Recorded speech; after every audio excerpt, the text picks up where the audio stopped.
ஆண்டவரும் இரட்சகருமாகிய இயேசு கிறிஸ்துவின் ஒப்பற்ற நாமத்தில் அன்பின் வாழ்த்துக்கள். சங்கீதம் 3வது சங்கீதம் 2வது வார்த்தை இப்படி சொல்லுகிறது: தேவனிடத்தில் அவனுக்கு இரட்சிப்பு இல்லை என்று என் ஆத்துமாவை குறித்து சொல்லுகிறவர்கள் அநேகராயிருக்கிறார்கள். கிறிஸ்துவுக்குள் அன்பானவர்களே, இன்றைக்கு உங்களை குறித்து ஒவ்வொருவரும் ஒவ்வொரு விதத்தில் சொல்லிக் கொண்டிருக்கிறோம்.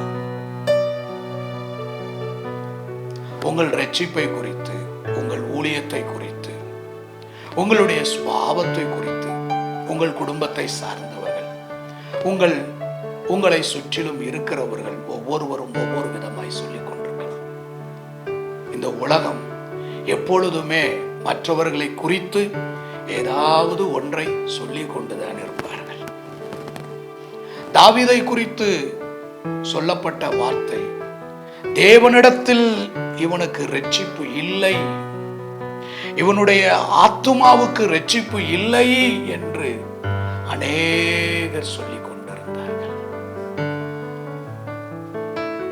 ஆனால் தாவீது சொல்லுகிறார், யார் என்ன சொன்னாலும், யார் என்னை குறித்து என்ன பேசினாலும், கர்த்தாவே நீர் என் கேடகம், என் மகிமையும், என் தலையை உயர்த்துகிறவருமாயிருக்கிறேன்.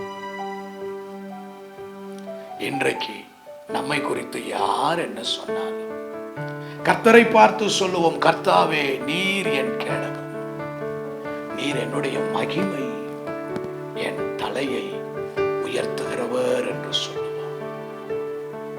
கர்த்தர் உங்கள் தலையை உயர்த்துவார். கர்த்தர் உங்கள் வாழ்க்கையில் ஒரு உயர்வை தருவார். கர்த்தர் உங்கள் குடும்பத்தில் உங்கள் தலையை உயர்த்துவார். உங்கள் வேலை ஸ்தலத்தில் உங்கள் தலையை கர்த்தர் உயர்த்துவார், ஆசீர்வதிப்பார். இயேசுவின் நாமத்தில் ஆமென். God bless you.